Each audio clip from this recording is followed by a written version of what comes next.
Hello ਦੋਸਤੋ, welcome ਆ ਤੁਹਾਡੇ ਆਪਣੇ ਚੈਨਲ ਪ੍ਰੀਤ ਐਜੂਕੇਸ਼ਨ ਤੇ। ਅੱਜ ਦਾ ਜੋ ਆਪਣਾ ਟੌਪਿਕ ਰਹਿਣ ਵਾਲਾ ਉਹ ਮੇਜਰ ਇਵੈਂਟਸ ਇਨ ਹਿਸਟਰੀ। ਤਾਂ ਹਿਸਟਰੀ ਦੇ ਵਿੱਚ ਜੋ ਵੀ ਇੰਪੋਰਟੈਂਟ ਕੋਈ ਘਟਨਾਕ੍ਰਮ ਦੇ ਵਿੱਚ ਜਿਵੇਂ ਚੱਲਿਆ ਤਾਂ ਉਹਦੇ ਬਾਰੇ ਆਪਾਂ ਇੱਥੇ ਗੱਲ ਕਰਨੀ ਆ, ਠੀਕ ਆ, ਜਿਹੜਾ ਕਿ ਤੁਹਾਡੇ ਸਭੀ ਐਗਜ਼ਾਮਸ ਦੇ ਲਈ ਕਾਫੀ ਹੈਲਪਫੁਲ ਹੋਣ ਵਾਲਾ, ਤਾਂ ਜੋ ਤੁਹਾਡੀ ਪੇਪਰ ਤੋਂ ਪਹਿਲਾਂ ਇੱਕ ਕੁਇਕ ਰਿਵੀਜ਼ਨ ਹੋ ਸਕੇ, ਠੀਕ ਆ, ਤੇ ਤੁਹਾਡਾ ਜੋ ਕੁਐਸਚਨ ਨੇ ਈਜ਼ੀਲੀ ਉਹ ਟਿਕ ਹੋ ਸਕਣ। ਬਿਨਾਂ ਕਿਸੇ ਦੇਰੀ ਤੋਂ ਅੱਜ ਦਾ ਆਪਣਾ ਟੌਪਿਕ ਸਟਾਰਟ ਕਰਦੇ ਹਾਂ। ਤਾਂ ਹੁਣ ਇਹਦੇ 'ਚ ਆਪਾਂ ਦੇਖੋ ਮਾਡਰਨ ਹਿਸਟਰੀ ਦੇ ਵਿੱਚ ਆਪਣੇ ਕੋਲ ਆਉਂਦਾ ਤੇ ਮੁਜ਼ੱਫਰਪੁਰ ਕੌਂਸਪੀਰੈਂਸੀ ਕੇਸ 1908, ਠੀਕ ਆ। ਤਾਂ 1908 ਦਾ ਇਹ ਕੇਸ ਆ, ਮੁਜ਼ੱਫਰਪੁਰ ਕੌਂਸਪੀਰੈਂਸੀ, ਮਤਲਬ ਜਗ੍ਹਾ ਦੇ ਨਾਮ ਤੇ ਕੇਸ ਆ। ਤੇ ਬਸ ਆਪਾਂ ਇਹਦੇ 'ਚ ਮਤਲਬ ਇਹ ਨਹੀਂ ਵੀ PhD ਕਰਨ ਬੈਠ ਜਾਣਾ ਹੁਣ, ਠੀਕ ਆ। ਤਾਂ ਆਪਾਂ ਦੇਖਣਾ ਵੀ ਕਿਹਦੇ ਕੀਤਾ ਸੀ, ਇਹ ਖੁਦੀਰਾਮ ਬੋਸ ਤੇ ਪ੍ਰਫੁੱਲ ਚੱਕੀ। ਤਾਂ ਇਹ ਦੋ ਸੀਗੇ। ਇਹਨਾਂ ਨੇ ਕੀ ਕਰਤਾ ਸੀਗਾ, ਉੱਥੋਂ ਦਾ ਇੱਕ ਮੈਜਿਸਟ੍ਰੇਟ ਸੀਗਾ DH ਕਿੰਗਸਫੋਰਡ, ਇਹਨੂੰ ਮਾਰਤਾ ਸੀ, ਮਤਲਬ ਕਿ ਬੰਬ ਸਿੱਟਦੇ ਸੀ ਇਹਦੇ ਤੇ, ਕਿਲ ਇਹਨੂੰ ਕਰਨਾ ਸੀਗਾ, ਠੀਕ ਆ। ਤਾਂ ਇਹਨਾਂ ਨੇ ਕੀ ਕੀਤਾ, ਬੰਬ ਸਿੱਟੇ ਇਹਨਾਂ ਦੇ ਉੱਤੇ, ਵਹੀਕਲ ਦੇ ਉੱਤੇ, ਪਰ ਇਹ ਤਾਂ ਇਹਦੇ 'ਚੋਂ ਬਚ ਗਿਆ, ਠੀਕ ਆ। ਤੇ ਉੱਥੇ ਮਤਲਬ ਕਿ ਹੋਰ ਦੋ ਲੇਡੀਜ਼ ਵਗੈਰਾ ਦੀ ਕਿਸੇ ਦੀ ਵੀ ਡੈਥ ਹੋਈ, ਮਤਲਬ ਕਿ ਜਿਹਨੂੰ ਮਾਰਨਾ ਸੀ ਉਹ ਬੇਸਿਕਲੀ ਉੱਥੇ ਬਚ ਗਿਆ। ਤਾਂ ਖੁਦੀਰਾਮ ਬੋਸ ਨੂੰ ਅਰੈਸਟ ਕਰ ਲਿਆ ਗਿਆ, ਠੀਕ ਆ। ਤੇ ਇਹਨਾਂ ਨੇ ਕੀ ਕੀਤਾ, ਜਿਹਨੇ ਅਰੈਸਟ ਕੀਤਾ ਸੀ ਉਹਦਾ ਨਾਮ ਸੀਗਾ ਨੰਦ ਲਾਲ ਬੈਨਰਜੀ। ਬਾਅਦ ਦੇ ਵਿੱਚ ਇਹਨੂੰ ਮਤਲਬ ਕਿ ਨਰਿੰਦਰ ਨਾਥ ਬੈਨਰਜੀ ਨੇ ਕੀ ਕਰਤਾ ਸੀ, ਗੋਲੀ ਮਾਰ ਕੇ ਹੱਤਿਆ ਕਰਤੀ ਸੀ, ਵੀ ਮਤਲਬ ਤੂੰ ਅਰੈਸਟ ਕੀਤਾ ਉਹਨੂੰ। ਤੇ Prafulla Chaki committed suicide when he was about to be arrested by the police. ਜਦੋਂ ਇਹਨੂੰ ਅਰੈਸਟ ਕਰਨ ਲੱਗੀ ਪੁਲਿਸ ਤਾਂ ਇਹਨੇ ਕੀ ਕਰ ਲਿਆ ਸੀ, ਆਪਦੇ ਆਪ ਨੂੰ ਗੋਲੀ ਮਾਰ ਕੇ ਆਪਦੀ ਹੱਤਿਆ ਕਰ ਲਈ, ਠੀਕ ਹੈ, ਸੁਸਾਈਡ ਕਰ ਲਿਆ। ਖੁਦੀਰਾਮ ਬੋਸ ਵਾਜ਼ ਦਾ ਯੰਗੈਸਟ ਇੰਡੀਅਨ ਹੂ ਵਾਜ਼ ਹੈਂਗਡ ਬਾਈ ਦਾ ਬ੍ਰਿਟਿਸ਼। ਜਦੋਂ ਇਹਨੂੰ ਮਤਲਬ ਕਿ ਫਾਂਸੀ ਦਿੱਤੀ ਗਈ ਸੀ, ਇਹ ਸਭ ਤੋਂ ਯੰਗ ਸੀਗਾ ਜਿਨ੍ਹਾਂ ਨੂੰ ਵਿੱਚ ਮਤਲਬ ਕਿ ਫਾਂਸੀ ਦਿੱਤੀ ਗਈ ਸੀ। ਕਲੀਅਰ ਆ। ਜਦ ਇਹਨੂੰ ਫਾਂਸੀ ਦਿੱਤੀ ਗਈ ਇਹ ਸਿਰਫ ਉਦੋਂ 18 ਸਾਲ ਦਾ ਸੀ ਜਦ ਖੁਦੀਰਾਮ ਬੋਸ ਨੂੰ ਫਾਂਸੀ ਦਿੱਤੀ ਗਈ। ਤਾਂ ਇਹ ਤਾਂ ਸੀਗਾ ਆਪਣੀ ਮੁਜ਼ੱਫਰਪੁਰ ਕੌਂਸਪੀਰੈਂਸੀ। ਇਹਦੇ ਬਾਅਦ ਦੇਖੋ ਇੱਕ ਸੀ ਆਪਣੇ ਕੋਲੇ ਦਿੱਲੀ ਕੌਂਸਪੀਰੈਂਸੀ ਕੇਸ, ਇਹ 1912 ਦੀ ਆ, ਠੀਕ ਆ। ਇਹਨੂੰ ਅਸੀਂ ਕੀ ਕਹਿੰਦੇ ਆ, ਦਿੱਲੀ ਲਾਹੌਰ ਕੌਂਸਪੀਰੈਂਸੀ ਵੀ ਕਹਿ ਦਿੰਦੇ ਆ। ਤੇ ਇਹਨੂੰ ਹੈੱਡ ਕੌਣ ਕਰ ਰਿਹਾ ਸੀ, ਰਾਸ ਬਿਹਾਰੀ ਬੋਸ, ਠੀਕ ਆ। ਤਾਂ ਉਦੋਂ ਵਾਇਸਰਾਏ ਕੌਣ ਸੀਗਾ, ਲਾਰਡ ਹਾਰਡਿੰਗ। ਆਪਾਂ ਦਿੱਲੀ ਕੌਂਸਪੀਰੈਂਸੀ ਦੀ ਗੱਲ ਕਰੀਏ ਤਾਂ ਆਪਣੇ ਕੋਲੇ 1910 ਤੋਂ ਲੈ ਕੇ, ਠੀਕ ਆ, ਤਾਂ 1910 ਤੋਂ ਲੈ ਕੇ 16 ਤੱਕ ਜਿਹੜਾ ਆਪਣੇ ਕੋਲੇ ਵਾਇਸਰਾਏ ਆਊਗਾ ਉਹ ਕੌਣ ਸੀਗਾ ਆਪਣੇ ਕੋਲੇ ਇੱਥੇ, ਲਾਰਡ ਹਾਰਡਿੰਗ ਸੈਕੰਡ, ਠੀਕ ਆ। ਤਾਂ ਮਤਲਬ ਇਹ ਸੀਗਾ। ਤੇ 1911 ਦੇ ਵਿੱਚ ਕੀ ਹੋਇਆ, 1911 ਦੇ ਵਿੱਚ ਰਾਜਾ ਸੀਗਾ ਜਾਰਜ ਪੰਜਵਾਂ, ਠੀਕ ਆ। ਤਾਂ ਇਹ ਲੰਡਨ ਤੋਂ ਆਇਆ ਸੀ ਇੱਥੇ, ਤੇ ਇਹਦੀ ਆਉਣ ਦੇ ਵੈਲਕਮ ਦੇ ਵਿੱਚ ਹੀ ਇੱਥੇ ਆਪਣੇ ਕੀ ਲੱਗਿਆ ਸੀ, 3rd ਦਿੱਲੀ ਦਰਬਾਰ, ਠੀਕ ਆ। ਤਾਂ ਇਹਦੇ ਆਉਣ ਦੇ ਵਿੱਚ ਇੱਥੇ ਇੰਡੀਆ ਦੇ ਵਿੱਚ ਆਉਣ ਦੀ ਖੁਸ਼ੀ ਦੇ ਵਿੱਚ ਇੱਥੇ ਲਾਇਆ ਗਿਆ ਸੀ 3ਰਾ ਦਿੱਲੀ ਦਰਬਾਰ, ਠੀਕ ਆ। ਤਾਂ ਮਤਲਬ ਲੋਕ ਬਹੁਤ ਦੁਖੀ ਹੋਏ, ਵੀ ਮਤਲਬ ਉਹ ਕਹਿੰਦੇ ਵੀ ਤਾਂ ਐਵੇਂ ਫਜ਼ੂਲ ਖਰਚਾ ਕਰੀ ਜਾਂਦੇ ਨੇ। ਤਾਂ ਇਹਦਾ ਸਾਰਾ ਜ਼ਿੰਮੇਵਾਰ ਇਹਨਾਂ ਨੇ ਠਹਿਰਾਇਆ ਲਾਰਡ ਹਾਰਡਿੰਗ ਦੂਜੇ ਨੂੰ, ਠੀਕ ਆ। ਤਾਂ ਉਹਨਾਂ ਨੇ ਕਿਹਾ ਵੀ ਮਤਲਬ ਇਹਨੂੰ ਬੰਬ ਸੁੱਟ ਕੇ ਆਪਾਂ ਮਾਰ ਦਿੰਦੇ ਹਾਂ। ਤਾਂ ਉਹਨਾਂ ਨੇ ਇਹਨੂੰ ਮਾਰਨ ਦਾ ਪਲਾਨ ਬਣਾ ਲਿਆ। ਤਾਂ 1912 ਦੇ ਵਿੱਚ ਕੀ ਹੁੰਦਾ, ਤੇ ਚਾਂਦਨੀ ਚੌਕ ਦਿੱਲੀ ਦੇ ਵਿੱਚ ਜਦੋਂ ਲਾਰਡ ਹਾਰਡਿੰਗ ਮਤਲਬ ਕਿ ਜਾਂਦਾ ਹੁੰਦਾ, ਠੀਕ ਆ, ਆਪਣੇ ਪਰਿਵਾਰ ਦੇ ਨਾਲ, ਤਾਂ ਮਤਲਬ ਇਹਨਾਂ ਦੇ ਉੱਤੇ ਦੋ ਕ੍ਰਾਂਤੀਕਾਰੀ ਹੁੰਦੇ, ਇੱਕ ਤਾਂ ਰਾਸ ਬਿਹਾਰੀ ਬੋਸ ਹੋ ਗਿਆ, ਦੂਸਰਾ ਸਚਿੰਦਰ ਸਨਿਆਲ ਹੋ ਗਿਆ। ਤਾਂ ਇਹਨਾਂ ਦੋਨਾਂ ਨੇ ਉਹਦੇ ਤੇ ਬੰਬ ਸੁੱਟਿਆ, ਪਰ ਲਾਰਡ ਹਾਰਡਿੰਗ ਦਾ ਡਰਾਈਵਰ ਮਰ ਗਿਆ, ਠੀਕ ਆ। ਇਹ ਮਤਲਬ ਕਿ ਜ਼ਖਮੀ ਜਾ ਹੋ ਗਿਆ, ਆਪ ਖੁਦ ਬਚ ਗਿਆ। ਤੇ ਰਾਸ ਬਿਹਾਰੀ ਬੋਸ ਤਾਂ ਬਚ ਕੇ ਜਾਪਾਨ ਚਲਾ ਗਿਆ ਸੀ, ਠੀਕ ਆ। ਤਾਂ 1942 ਦੇ ਵਿੱਚ ਫਿਰ ਅੱਗੇ ਰਾਸ ਬਿਹਾਰੀ ਬੋਸ ਕੀ ਕਰੂਗਾ, ਇੰਡੀਅਨ ਇੰਡੀਪੈਂਡੈਂਸ ਲੀਗ ਦੀ ਸਥਾਪਨਾ ਕਰੇਗਾ ਔਰ ਸੁਭਾਸ਼ ਚੰਦਰ ਬੋਸ ਦੀ ਮਦਦ ਕਰੇਗਾ ਆਜ਼ਾਦ ਹਿੰਦ ਫੌਜ ਬਣਾਉਣ ਦੇ ਲਈ। ਤਾਂ ਤੁਹਾਨੂੰ ਦਿੱਲੀ ਕੌਂਸਪੀਰੈਂਸੀ ਕੇਸ ਕਲੀਅਰ, ਮਤਲਬ ਕਿ ਕਿਹੜਾ ਰਾਜਾ ਆਇਆ ਸੀ, ਜਾਰਜ ਪੰਜਵਾਂ। ਤੁਸੀਂ ਇਹ ਵੀ ਇੰਪੋਰਟੈਂਟ ਇੱਥੇ ਕਿਉਂਕਿ ਜਦੋਂ ਇਹ ਆਇਆ ਸੀ ਉਦੋਂ ਹੀ ਫਿਰ ਜਿਹੜੀ ਬੰਗਾਲ ਵੰਡ ਹੋਈ ਸੀ, ਬੰਗਾਲ ਵੰਡ ਨੂੰ ਇੱਥੇ ਕੈਂਸਲ ਕਰਤਾ ਸੀ ਇਹਨੇ। ਇਹੀ ਦਿੱਲੀ ਦਰਬਾਰ ਦੇ ਵਿੱਚ ਲੋਕਾਂ ਦਾ ਰਿਵੋਲਟ ਦੇਖ ਕੇ ਜਿਹੜੀ ਬੰਗਾਲ ਵੰਡ ਕੀਤੀ ਗਈ ਸੀ, ਤਾਂ ਇਹ 1911-12 ਦੇ ਵਿੱਚ ਇੱਥੋਂ ਇਹ ਮਤਲਬ ਕਿ ਚੇਂਜ ਕਰ ਗਏ ਸੀ। ਔਰ 1911 ਦੇ ਵਿੱਚ ਹੀ ਕਹਿਤਾ ਸੀਗਾ ਵੀ ਮਤਲਬ ਕਿ ਜਿਹੜੀ ਕੈਪੀਟਲ ਆ ਉਹ ਕਲਕੱਤੇ ਤੋਂ ਦਿੱਲੀ ਲਿਆਂਦੀ ਜਾਵੇਗੀ, ਠੀਕ ਆ। ਤਾਂ 1912 ਦੇ ਵਿੱਚ ਇਹ ਲੈ ਕੇ ਆਂਦੀ ਸੀ, ਤਾਂ ਕਰਕੇ ਅਸੀਂ ਜਦੋਂ ਵੀ ਇਹਨੂੰ ਲਿਖਦੇ ਹਾਂ ਕੈਪੀਟਲ ਨੂੰ 1911 ਪਾ ਕੇ ਐਵੇਂ 12 ਲਿਖਦੇ ਹਾਂ, ਮਤਲਬ 11 ਦੇ ਵਿੱਚ ਹੋ ਗਿਆ ਸੀ ਕੰਮ, ਤੇ ਪਰ ਸ਼ਿਫਟ ਕੀਤੀ ਗਈ ਸੀ 1912 ਦੇ ਵਿੱਚ। ਕਲੀਅਰ ਆ। ਅੱਗੇ ਦੇਖੋ ਕਾਕੋਰੀ ਕਾਂਡ, ਠੀਕ ਆ। ਇਹ 1925 ਦੇ ਵਿੱਚ ਸੀਗਾ। ਕਾਕੋਰੀ ਕਾਂਡ ਕੀ ਸੀਗਾ, ਕਾਕੋਰੀ ਜਗ੍ਹਾ ਦਾ ਨਾਮ ਆ ਤੇ ਲਖਨਊ ਤੋਂ ਥੋੜ੍ਹੀ ਜਿਹੀ ਪਿੱਛੇ ਹਟਵੀਂ ਆ। ਤੇ ਇਹ ਕੀ ਸੀਗਾ, ਇਹਦੇ 'ਚ ਇੱਕ ਟ੍ਰੇਨ ਰੋਬਰੀ ਮਤਲਬ ਕਰੀ ਸੀਗੀ। ਕਿਹਨਾਂ ਨੇ ਕੀਤੀ ਸੀਗੀ, HR ਦੇ ਮੈਂਬਰਾਂ ਨੇ, ਹਿੰਦੁਸਤਾਨ ਪਬਲਿਕ ਐਸੋਸੀਏਸ਼ਨ ਦੇ ਮੈਂਬਰ ਸੀਗੇ। ਤਾਂ ਇਹਦੇ 'ਚ ਰਾਮ ਪ੍ਰਸਾਦ ਬਿਸਮਿਲ ਤੇ ਬਾਕੀ ਆ ਬੰਦੇ ਸੀਗੇ ਜਿਨ੍ਹਾਂ ਨੇ ਇਹਦਾ ਮਤਲਬ ਕਿ ਸਾਥ ਦਿੱਤਾ, ਠੀਕ ਆ, ਸਾਰਿਆਂ ਨੇ। ਤਾਂ ਇਹਨਾਂ ਨੇ ਕੀ ਕਰੀ ਸੀ, ਉੱਥੇ ਟ੍ਰੇਨ ਲੁੱਟ ਲਈ ਸੀ। ਮਤਲਬ ਸਹਾਰਨਪੁਰ ਤੋਂ ਲਖਨਊ ਤੱਕ ਕੀ ਸੀ, ਇੱਕ ਟ੍ਰੇਨ ਜਾ ਰਹੀ ਸੀ, ਠੀਕ ਆ। ਲਖਨਊ ਤੋਂ ਪਹਿਲਾਂ ਹੀ ਇੱਕ ਪਿੱਛੇ ਛੋਟਾ ਸਟੇਸ਼ਨ ਸੀਗਾ ਕਕੂਰੀ, ਤੇ ਉੱਥੇ ਰੁਕੀ, ਤੇ ਮਤਲਬ ਇਹਨਾਂ ਨੇ ਸਭਾ ਨੇ ਕੀ ਕਰਿਆ, ਇਹ ਜਿਹੜੀ ਸਭਾ ਸੀ ਉਹਨਾਂ ਨੇ ਸਰਕਾਰੀ ਖਜ਼ਾਨਾ ਸੀਗਾ ਜੋ ਉਹਦੇ ਚੋਂ ਲੁੱਟ ਲਿਆ। ਫਿਰ ਇਹਨਾਂ ਨੇ ਮਤਲਬ ਕਿ ਲੁੱਟ ਖਸੁੱਟ ਕਰਕੇ ਲਾਹੌਰ ਦੇ ਉੱਥੋਂ ਆਪਣੇ ਰਸ਼ੀਆ ਤੋਂ ਪਿਸਟਲ ਮੰਗਵਾਏ ਸੀਗੇ, ਤੇ ਇਹ ਘਟਨਾ ਦੇ ਲਈ ਮਤਲਬ 29 ਲੋਕਾਂ ਨੂੰ ਗ੍ਰਿਫਤਾਰ ਕੀਤਾ ਗਿਆ, 4 ਨੂੰ ਉਹਨਾਂ ਦੇ ਵਿੱਚੋਂ ਫਾਂਸੀ ਦਿੱਤੀ ਗਈ, ਠੀਕ ਹੈ। ਰੋਸ਼ਨ ਸਿੰਘ, ਰਾਮ ਪ੍ਰਸਾਦ ਬਿਸ਼ਮਲ, ਅਸ਼ਫਕ ਉੱਲਾ, ਰਾਜਿੰਦਰ ਲਹੀਰੇ, ਠੀਕ ਹੈ। ਚੰਦਰ ਸ਼ੇਖਰ ਆਜ਼ਾਦ ਸੀਗਾ ਜਿਹੜਾ ਇੱਥੋਂ, ਉਹ ਮਤਲਬ ਕਿ ਸਕਿਪ ਕਰਕੇ ਸੀ। ਇਹ ਤੋਂ ਬਾਅਦ ਜੇ ਆਪਾਂ ਗੱਲ ਕਰੀਏ ਮੀਟ, ਠੀਕ ਹੈ, ਮੀਟ ਕੌਨਸਪੀਰੈਂਸੀ ਕੇਸ 1929, ਤਾਂ ਮਤਲਬ ਕਿ ਇਹ ਕੀ ਸੀਗਾ, ਇਨੀਸ਼ੀਏਟਡ ਇਨ ਬ੍ਰਿਟਿਸ਼ ਇੰਡੀਆ ਮਾਰਚ 1929 ਤੋਂ ਲੈ ਕੇ ਸੀ, ਡਿਸਾਈਡਡ ਹੋਇਆ ਸੀ 1933, ਮਤਲਬ ਕਿ ਕੋਰਟ ਕੇਸ ਸੀਗਾ। British government was worried about the growing influence of the communist international, ਮਤਲਬ ਕਿ ਇੰਟਰਨੈਸ਼ਨਲ ਕਮਿਊਨਿਸਟ ਜਿਹੜੇ ਰਸ਼ੀਆ ਤੋਂ ਬੇਸਿਕਲੀ ਆ ਰਹੇ ਸੀ, ਤਾਂ ਉਹਦੇ ਤੋਂ ਇਹ ਪਰੇਸ਼ਾਨ ਹੋ ਰਹੇ ਸੀ, ਤੇ ਇਹ ਮਤਲਬ ਕਿ this case helped the communist party of India, ਮਤਲਬ ਇਹ ਕਹਿੰਦੇ ਸੀ ਵੀ ਜਿਹੜੀ ਇੰਡੀਆ ਦੇ ਵਿੱਚ ਕਮਿਊਨਿਸਟ ਪਾਰਟੀ ਹੈ, ਤਾਂ ਇੰਟਰਨੈਸ਼ਨਲ ਕਮਿਊਨਿਸਟ ਆ ਕੇ ਇਹਨਾਂ ਨੂੰ ਕੀ ਕਰਦੇ ਨੇ, ਪ੍ਰਭਾਵਿਤ ਕਰ ਰਹੇ ਆ, ਹੈਲਪ ਕਰ ਰਹੇ ਆ। ਤਾਂ S A ਡੇਂਗੇ along with 32 persons were arrested, ਮਤਲਬ ਕਿ ਇਹਨੂੰ ਅਰੈਸਟ ਕੀਤਾ ਗਿਆ ਸੀਗਾ 32 ਪਰਸਨਾਂ ਦੇ ਨਾਲ on the about 20 March 1929 and were put on the trial under section 121A of the Indian Penal Code, accused were the all labeled, ਮਤਲਬ ਇਹਨਾਂ ਨੂੰ ਕੀ ਕਿਹਾ ਗਿਆ, ਬੋਲਸਵਿਕਸ, ਠੀਕ ਆ, ਮਤਲਬ ਕੀ ਕਿਹਾ ਗਿਆ ਇਹਨਾਂ ਨੂੰ, ਬੋਲਸਵਿਕਸ। ਤਾਂ ਹੁਣ ਦੇਖੋ ਆਪਣੇ ਜਿਹੜੀ ਤਾਂ ਆਪਣੇ ਸਜ਼ਾ ਦਿੱਤੀ ਜਾਂਦੀ ਹੈ, ਠੀਕ ਆ, ਸਜ਼ਾ ਦਿੱਤੀ ਜਾਂਦੀ ਹੈ IPC ਦੇ ਤਹਿਤ, ਇੰਡੀਅਨ ਪੀਨਲ ਕੋਡ ਦੇ ਨਾਲ, ਤੇ ਜਿਹੜਾ ਮਤਲਬ ਕਿ ਹੋਰ ਕੋਈ ਮਤਲਬ ਕਿ ਕਾਰਵਾਈ ਕੀਤੀ ਜਾਂਦੀ ਹੈ ਕ੍ਰਿਮੀਨਲ ਪ੍ਰੋਸੀਜਰ ਕੋਡ ਦੇ ਨਾਲ। ਕਲੀਅਰ, ਇਹ ਤਾਂ ਹੋ ਗਿਆ ਆਪਣੀਆਂ ਮਤਲਬ ਕਿ ਬੇਸਿਕ ਜੀਆਂ, ਠੀਕ ਆ। ਤਾਂ ਹੁਣ ਆਪਾਂ ਅੱਗੇ ਦੇਖਦੇ ਹਾਂ, ਤੇ ਹੋਰ ਇਹ ਤੋਂ ਬਿਨਾਂ ਕਿਹੜੀਆਂ ਕਿਹੜੀਆਂ ਘਟਨਾ ਹੁੰਦੀਆਂ ਨੇ। ਇੱਕ ਦੇਖੋ ਤੁਸੀਂ, ਇੱਕ ਕਾਂਡ ਸੀਗਾ ਆਪਣੇ ਕੋਲੇ ਚੌਰੀ ਚੌਰਾ ਕਾਂਡ, ਠੀਕ ਆ। ਚੌਰੀ ਚੌਰਾ ਕਾਂਡ ਇਹ ਕਿੰਨੇ ਨੂੰ ਹੁੰਦਾ, 1922 ਨੂੰ ਹੁੰਦਾ। ਤਾਂ ਮਤਲਬ ਇਹਦੇ 'ਚ ਕੀ ਸੀਗਾ, ਇਹ ਮਤਲਬ ਕਿ ਗੋਰਖਪੁਰ ਯੂਪੀ ਦੇ ਵਿੱਚ ਜਗ੍ਹਾ ਹੈਗੀ, ਇਹ ਗੋਰਖਪੁਰ ਯੂਪੀ, ਇੱਥੇ ਜਗ੍ਹਾ ਹੈਗੀ। ਤਾਂ ਮਤਲਬ ਇੱਥੇ ਕੀ ਕੀਤਾ, ਇਹ ਗੋਰਖਪੁਰ ਦੇ ਵਿੱਚ ਜਗ੍ਹਾ ਹੈਗੀ, ਤਾਂ ਇੱਥੇ ਜਦੋਂ ਪੁਲਿਸ ਚੌਂਕੀ ਨੂੰ ਲੋਕਾਂ ਨੇ ਅੱਗ ਲਾ ਦਿੱਤੀ, ਤਾਂ ਮਹਾਤਮਾ ਗਾਂਧੀ ਜੀ ਨੇ ਦੁਖੀ ਹੋ ਕੇ ਮਤਲਬ ਕਿ ਉਹਨਾਂ ਨੇ ਕਿਹਾ ਵੀ ਮਤਲਬ ਕਿ ਜਿਹੜਾ ਆਪਣਾ ਮੂਵਮੈਂਟ ਆ, ਤਾਂ ਇਹ ਕਿੱਧਰ ਨੂੰ ਜਾਣ ਲੱਗੀ, ਮਤਲਬ ਵਾਇਲੈਂਸ ਵਾਲੀ ਸਾਈਡ 'ਤੇ ਜਾਣ ਲੱਗੀ। ਤਾਂ ਉਹਨਾਂ ਨੇ ਆਪਣਾ ਜਿਹੜਾ ਸੀਗਾ ਨਾਨ ਕੋਆਪਰੇਸ਼ਨ ਦਾ ਮੂਵਮੈਂਟ ਸੀਗੀ ਉਹਨੂੰ ਵਾਪਸ ਲੈ ਲਿਆ ਸੀ, ਠੀਕ ਆ। ਤਾਂ ਚੌਰੀ ਚੌਰਾ ਕਾਂਡ ਨੂੰ ਦੇਖਦੇ ਹੋਏ ਤੁਸੀਂ ਯਾਦ ਰੱਖਣਾ ਵੀ 1922 ਦੇ ਵਿੱਚ ਹੋਈ ਸੀ, ਔਰ ਕੀ ਹੋਇਆ ਸੀ ਇਹਦੇ 'ਚ, ਥਾਣੇ ਨੂੰ ਅੱਗ ਲਾਈ ਗਈ, ਔਰ ਗੋਰਖਪੁਰ ਯੂਪੀ ਦੇ ਵਿੱਚ ਸੀ। ਕਲੀਅਰ। ਤੇ ਇਸ ਤੋਂ ਬਾਅਦ ਆਪਾਂ ਦੇਖੀਏ ਵੀ ਇੱਕ ਨੌਜਵਾਨ ਸਭਾ ਦੀ ਗੱਲ ਕਰਦੇ ਆਪਾਂ। ਨੌਜਵਾਨ ਸਭਾ, ਠੀਕ ਆ। ਤਾਂ ਨੌਜਵਾਨ ਸਭਾ ਦੀ ਇਹ ਮਤਲਬ ਕਦੋਂ ਬਣਾਈ ਗਈ ਸੀ, 1926 ਦੇ ਵਿੱਚ, ਪੰਜਾਬ ਦੇ ਵਿੱਚ।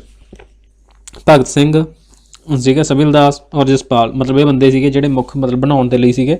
ਤਾਂ 1928 ਦੇ ਵਿੱਚ ਜਦੋਂ ਸਾਈਮਨ ਕਮਿਸ਼ਨ ਦਾ ਵਿਰੋਧ ਕਰ ਰਹੇ ਸੀ, ਠੀਕ ਆ, ਤਾਂ ਇਹ ਸਾਰੇ ਵਿਦਰੋਹ ਕਰ ਰਹੇ ਸੀ। ਤੇ ਇਸ ਵਿਰੋਧ ਦੇ ਵਿੱਚ ਜਿਹੜੇ ਲਾਲਾ ਲਾਜਪਤ ਰਾਏ ਜੀ ਸੀਗੇ ਉਹਨਾਂ ਦੀ ਡੈਥ ਹੋ ਜਾਂਦੀ ਹੈ, ਠੀਕ ਆ, ਉਹਨਾਂ ਦੀ ਲਾਠੀ ਲੱਗਦੀ ਆ।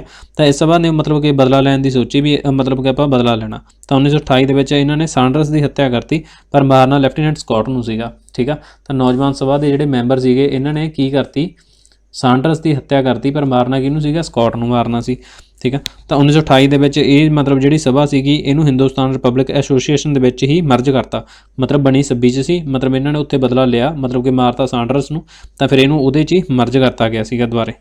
ਕਕੋਰੀ ਕਾਂਡ ਵੀ ਆਪਾਂ ਕਰ ਲਿਆ ਹੁਣ, ਠੀਕ ਆ। ਨੌਜਵਾਨ ਸਭਾ ਦੀ ਗੱਲ ਕਰ ਲਈ, ਮਰਜ ਹੋਈ। ਚੌਰੀ ਚੌਰਾ ਕਾਂਡ ਵੀ ਕਰ ਲਿਆ। ਹੁਣ ਆਪਾਂ ਦੇਖਦੇ ਹਾਂ ਇੱਕ 1929 ਦੇ ਵਿੱਚ, ਮਤਲਬ ਇੱਥੇ 1929 ਦੇ ਵਿੱਚ ਲਾਹੌਰ ਕੌਨਸਪੀਰੈਂਸੀ ਕੇਸ, ਠੀਕ ਆ। ਤਾਂ 1929 ਦਾ ਇਹਦੇ 'ਚ ਕੀ ਸੀਗਾ, ਅਸੈਂਬਲੀ ਬੰਬ ਕਾਂਡ ਦੇ ਲਈ 18 ਕ੍ਰਾਂਤੀਕਾਰੀਆਂ ਨੂੰ ਗ੍ਰਿਫਤਾਰ ਕੀਤਾ ਗਿਆ, ਠੀਕ ਆ। ਤਾਂ ਉਹਨਾਂ ਨੂੰ ਲਾਹੌਰ ਜੇਲ੍ਹ ਦੇ ਵਿੱਚ ਹੀ ਰੱਖਤਾ, ਤੇ ਜਿਹੜਾ ਭੋਜਨ ਸੀਗਾ ਉਹ ਬਹੁਤ ਹੀ ਲੋਅ ਕੁਆਲਿਟੀ ਦਾ ਦਿੱਤਾ ਗਿਆ, ਮਤਲਬ ਕਿ ਉਹਨਾਂ ਨੂੰ ਭੋਜਨ ਸੀਗਾ ਜਿਹੜਾ ਜਮਾਂ ਬੇਕਾਰ ਟਾਈਪ ਦਾ ਦਿੱਤਾ ਗਿਆ। ਤਾਂ ਸਾਰੇ ਕ੍ਰਾਂਤੀਕਾਰੀਆਂ ਨੇ ਭੁੱਖ ਹੜਤਾਲ ਸ਼ੁਰੂ ਕਰਤੀ ਲਾਹੌਰ ਕੇਸ ਦੇ ਖਿਲਾਫ, ਠੀਕ ਆ। ਮਤਲਬ ਲਾਹੌਰ ਕਾਂਡ ਆਪਾਂ ਜਿਹਨੂੰ ਕਹਿੰਦੇ ਲਾਲਾ ਲਾਜਪਤ ਰਾਏ ਜਿਹੜੀ ਹੱਤਿਆ, ਤਾਂ ਇਹਨਾਂ ਨੇ ਕੀ ਕੀਤਾ, ਭੁੱਖ ਹੜਤਾਲ ਸ਼ੁਰੂ ਕਰਤੀ। ਤਾਂ ਇੱਥੇ 64 ਡੇਜ਼ ਮਤਲਬ ਕਿ 64 ਦਿਨ, ਠੀਕ ਆ, 64 ਦਿਨ ਭੁੱਖਾ ਰਹਿ ਕੇ ਜਤਨ ਦਾਸ, ਠੀਕ ਆ। ਤਾਂ ਜਤਨ ਦਾਸ ਦੀ ਮੌਤ ਹੋ ਗਈ। ਮਤਲਬ ਇਹਦਾ ਫਿਰ ਰਿਜ਼ਲਟ ਕੀ ਨਿਕਲਿਆ, 1930 ਦੇ ਵਿੱਚ ਆਇਆ ਰਿਜ਼ਲਟ ਇਹਦਾ ਲਾਹੌਰ ਕਾਂਡ ਦਾ। ਭਗਤ ਸੁਖਦੇਵ ਰਾਜਗੁਰੂ ਸੀਗੇ ਜਿਹੜੇ ਮਤਲਬ ਆਪਣੇ ਕ੍ਰਾਂਤੀਕਾਰੀ ਸੀਗੇ, ਤਾਂ ਦੋਸ਼ੀ ਪਾਏ ਗਏ। ਉਹਨਾਂ ਨੂੰ 14 ਫਰਵਰੀ 1931 ਨੂੰ ਫਾਂਸੀ ਦਾ ਐਲਾਨ ਕਰ ਦਿੱਤਾ ਗਿਆ, ठीक है। और 5 मार्च ਨੂੰ ਇਹਨਾਂ ਦਾ ਮਤਲਬ ਕਿ ਇਹਨਾਂ ਨੇ ਕੀ ਕੀਤਾ, ਫੈਸਲਾ ਕੀਤਾ 1931 ਨੂੰ, ਠੀਕ ਆ। ਤੇ 23 ਮਾਰਚ 1931 ਨੂੰ ਫਾਂਸੀ ਦੇ ਦਿੱਤੀ ਗਈ, ਠੀਕ ਆ। ਤਾਂ ਇਹ ਮਤਲਬ ਕਿ ਇੰਪੋਰਟੈਂਟ ਜਿਹੀਆਂ ਗੱਲਾਂ ਸੀਗੀਆਂ। ਚਲੋ ਆਪਾਂ ਹੋਰ ਦੇਖਦੇ ਹਾਂ। ਤਾਂ ਇੱਕ ਆਪਾਂ ਗੱਲ ਕਰਨੀ ਹੈ ਦਿੱਲੀ ਦਰਬਾਰ ਦੇ ਬਾਰੇ, ਠੀਕ ਆ। ਤਾਂ ਦਿੱਲੀ ਦਰਬਾਰ ਆਪਣੇ ਲੱਗਿਆ ਸੀਗਾ ਜਿਹੜਾ, ਤਾਂ ਇਹ 6 ਮਈ 1910 ਨੂੰ ਬ੍ਰਿਟੇਨ ਦਾ ਰਾਜਾ ਬਣਿਆ। ਤਾਂ ਹੁਣ ਦੇਖੋ ਦਿੱਲੀ ਦਰਬਾਰ ਦੇ ਬਾਰੇ ਆਪਾਂ ਥੋੜ੍ਹੀ ਜਿਹੀ ਗੱਲ ਕਰ ਲੈਂਦੇ ਹਾਂ। ਤਾਂ ਦੇਖੋ ਤੁਸੀਂ 1910 ਨੂੰ ਬ੍ਰਿਟੇਨ ਦਾ ਜਿਹੜਾ ਰਾਜਾ ਬਣਿਆ ਸੀ ਉਹ ਕੌਣ ਬਣਿਆ ਸੀਗਾ, ਜਾਰਜ ਪੰਜਵਾਂ ਬਣਿਆ ਕਿੰਗ ਬ੍ਰਿਟੇਨ ਦਾ। ਤਾਂ 1911 ਦੇ ਵਿੱਚ ਇਹ ਵਿਜ਼ਿਟ ਲਈ ਆਇਆ ਸੀ ਇੰਡੀਆ ਦੀ, ਜਾਰਜ ਪੰਜਵਾਂ ਤੇ ਉਹਦੀ ਵਾਈਫ ਕਿਊਨ ਮੈਰੀ, ਠੀਕ ਹੈ। ਇਹਨਾਂ ਦੇ ਵੈਲਕਮ ਦੇ ਲਈ 1911 ਦੇ ਵਿੱਚ ਤੀਸਰਾ ਦਿੱਲੀ ਦਰਬਾਰ ਲਾਇਆ ਗਿਆ। ਕਿਹਨੇ ਲਾਇਆ ਸੀ, ਲਾਰਡ ਹਾਰਡਿੰਗ ਦੂਜੇ ਨੇ। ਤਾਂ ਇਹਨਾਂ ਦੇ ਵੈਲਕਮ ਦੇ ਲਈ ਬੰਬੇ ਦੇ ਵਿੱਚ ਗੇਟਵੇ ਆਫ ਇੰਡੀਆ ਬਣਾਇਆ ਗਿਆ। ਤਾਂ ਮਤਲਬ ਇੱਕ ਤੇ ਕੁਐਸਚਨ ਬਣਦਾ ਵੀ ਜਿਹੜਾ ਗੇਟਵੇ ਆਫ ਇੰਡੀਆ, ਠੀਕ ਆ, ਗੇਟਵੇ ਆਫ ਇੰਡੀਆ ਮੁੰਬਈ ਦੇ ਵਿੱਚ ਇੱਧਰ ਮਹਾਰਾਸ਼ਟਰ, ਤਾਂ ਇਹ ਮਤਲਬ ਕਿ ਕਿਹਨਾਂ ਦੇ ਸਵਾਗਤ ਲਈ ਬਣਾਇਆ ਸੀ, ਇਹ ਕਿਹੜੇ ਟਾਈਮ ਤੇ, ਜਦੋਂ ਆਪਣੇ ਲੱਗਿਆ ਸੀਗਾ ਤੀਸਰਾ ਦਿੱਲੀ ਦਰਬਾਰ ਲੱਗਿਆ ਸੀ, ਠੀਕ ਆ। ਤਾਂ ਉਦੋਂ ਇਹਨਾਂ ਦੇ ਵੈਲਕਮ ਦੇ ਲਈ ਇਹ ਲਾਰਡ ਹਾਰਡਿੰਗ ਨੇ ਸ਼ੁਰੂ ਕਰਵਾਇਆ ਸੀਗਾ ਇੱਥੇ। ਤਾਂ ਦਿੱਲੀ ਦਰਬਾਰ ਦੇ ਵਿੱਚ 2 ਮੁੱਖ ਘੋਸ਼ਣਾਵਾਂ ਡਿਕਲੇਰੇਸ਼ਨ ਕੀਤੀਆਂ ਗਈਆਂ ਸੀ। ਪਹਿਲਾਂ ਤਾਂ ਬੰਗਾਲ ਦੀ ਵੰਡ ਸੀ, ਉਹ ਰੱਦ ਕਰਤੀ, ਠੀਕ ਆ। ਤੇ ਮਤਲਬ ਹੋਰ ਵੀ ਇਹਨਾਂ ਨੇ ਕਿਹਾ ਵੀ ਮਤਲਬ ਕਿ ਉੜੀਸਾ ਦਾ ਜਿਹੜਾ, ਉੜੀਸਾ ਤੇ ਬਿਹਾਰ ਵੱਖਰੇ ਕਰ ਦਿਓ, ਤੇ ਬੰਗਾਲ ਨੂੰ 1912 ਦੇ ਵਿੱਚ ਨਵੀਂ ਪਛਾਣ ਮਿਲ ਗਈ। ਮਤਲਬ ਕਿ ਪਹਿਲੀ ਵਾਰ ਉਹਨੂੰ ਦੁਬਾਰੇ, ਪਹਿਲਾਂ ਦਾ ਪਛਾਣ ਹੈ ਸੀ ਪਰ ਉਹ ਅੱਡ ਹੋ ਗਿਆ, 1912 ਦੇ ਵਿੱਚ ਉਹਨੂੰ ਨਵੀਂ ਪਛਾਣ ਮਿਲ ਗਈ, ਠੀਕ ਆ। ਤੇ ਦਿੱਲੀ ਨੂੰ ਨਵੀਂ ਰਾਜਧਾਨੀ ਡਿਕਲੇਅਰ ਕਰਤਾ ਤੇ 1912 ਦੇ ਵਿੱਚ ਬਣ ਗਈ ਸੀ, ਕਲੀਅਰ। ਤੇ ਉਦੋਂ ਮਤਲਬ ਵਾਇਸਰਾਏ ਕਿਹੜਾ ਸੀਗਾ, ਆਪਣੇ ਲਾਰਡ ਹਾਰਡਿੰਗ ਦੂਸਰਾ, ਇਹਦੀ ਆਪਾਂ ਪਹਿਲਾਂ ਗੱਲ ਕਰ ਚੁੱਕੇ ਹਾਂ। ਔਰ ਇਸੇ ਟਾਈਮ ਤੇ ਹੀ ਆਪਣੇ ਕੋਲ ਕਿਹੜਾ ਹੁੰਦਾ, ਹਾਰਡਿੰਗ ਬੰਬ ਕਨਸਪੀਰੈਂਸੀ, ਹਾਰਡਿੰਗ ਬੰਬ ਕਾਂਡ ਹੁੰਦਾ। ਕਿ ਕਿਹਨਾਂ ਨੇ ਕੀਤਾ ਸੀ, ਰਾਸ ਬਿਹਾਰੀ ਬੋਸ ਜੀ ਹੁਣਾਂ ਨੇ, ਮਤਲਬ ਉਹਨਾਂ ਨੇ ਬੰਬ ਸੁੱਟਤੇ ਸੀ। ਇਹਨਾਂ ਦਾ ਡਰਾਈਵਰ ਮਰ ਗਿਆ ਸੀਗਾ ਚਾਂਦਨੀ ਚੌਕ ਦਿੱਲੀ ਦੇ ਵਿੱਚ, ਕਲੀਅਰ। ਤਾਂ ਮਤਲਬ ਇਹ ਸੀਗਾ ਆਪਣੇ ਕੋਲੇ ਇਹਨਾਂ ਦੇ ਬਾਰੇ, ਕਲੀਅਰ। ਤਾਂ ਹੁਣ ਦੇਖੋ ਆਪਾਂ ਇਸ ਤੋਂ ਬਾਅਦ ਗੱਲ ਕਰਦੇ ਹਾਂ। ਇੱਕ ਦੇਖੋ ਨਾਸਿਕ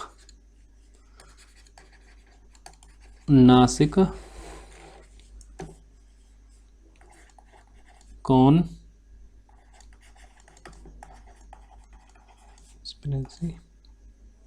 ਠੀਕ ਆ, ਇਹ ਹੋਈ ਸੀ 1909 ਨੂੰ। ਤਾਂ ਇਹਦੇ 'ਚ ਕੀ ਕੀਤਾ ਸੀਗਾ, ਇਹਦੇ 'ਚ ਜਸਟ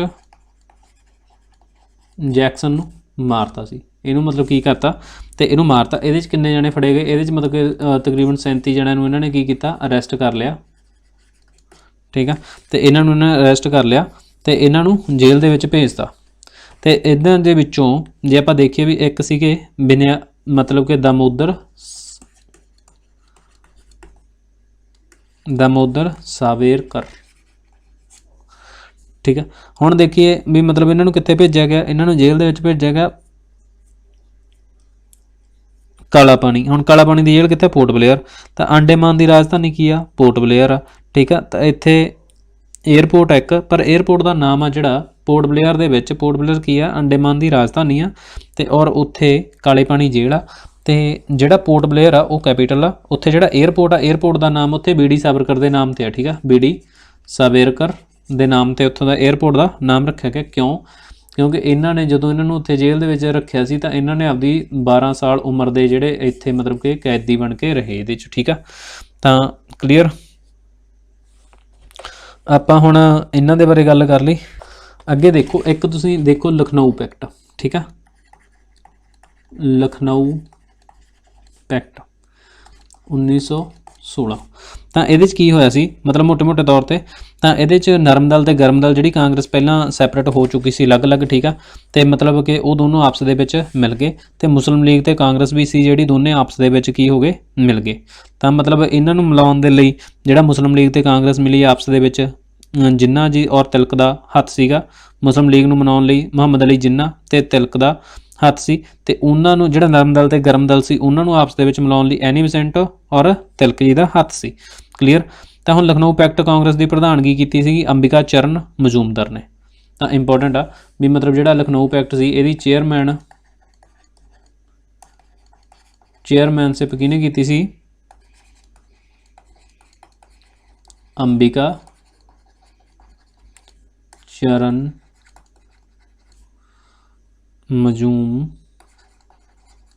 ਮਜੂਮਦਾਰ ਨੇ, ਠੀਕ ਆ। ਤਾਂ ਮਤਲਬ ਇਹਦੇ 'ਚ ਕੀ ਹੋਇਆ मतलब जे ਆਪਾਂ ਦੇਖੀਏ ਵੀ 1916 ਇੱਥੇ ਇਹਨਾਂ ਨੇ ਮਤਲਬ ਕਿ ਜਿਹੜੇ ਮੁਸਲਿਮ ਲੀਗ ਔਰ ਕਾਂਗਰਸ ਸੀਗੇ ਉਹ ਇਕੱਠੇ ਹੋ ਗਏ, ਪਰ 1915 ਦੇ ਵਿੱਚ ਪਹਿਲਾਂ ਹੀ ਇਹਨਾਂ ਦੀ ਜਿਹੜੀ ਮੀਟਿੰਗ ਸੀ ਉਹ ਹੋ ਚੁੱਕੀ ਸੀ, ਪਰ ਉੱਥੇ ਇਹਨਾਂ ਦੇ ਜਿਹੜਾ ਸਮਝੌਤਾ ਸੀ ਉਹ ਨਹੀਂ ਹੋਇਆ। ਸਮਝੌਤਾ ਕਿੰਨੇ ਵਿੱਚ ਹੁੰਦਾ? 1916 ਦੇ ਵਿੱਚ ਹੁੰਦਾ, ਠੀਕ ਆ। ਤਾਂ ਇਹਨਾਂ ਸਾਰਿਆਂ ਨੇ ਮਿਲ ਕੇ ਮਤਲਬ ਕਿ ਇੱਕ ਚੰਗੇ ਵਿਚਾਰਾਂ ਵੱਲ ਨੂੰ ਕਾਫੀ ਵਿਚਾਰ ਜੇ ਦਿੱਤੇ।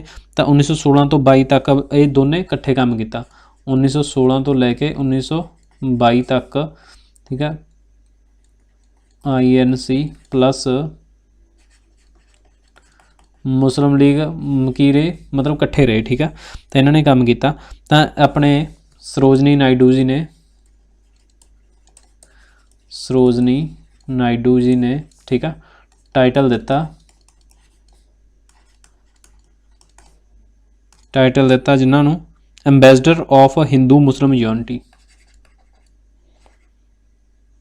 ਠੀਕ ਆ, ambassador of Hindu Muslim unity.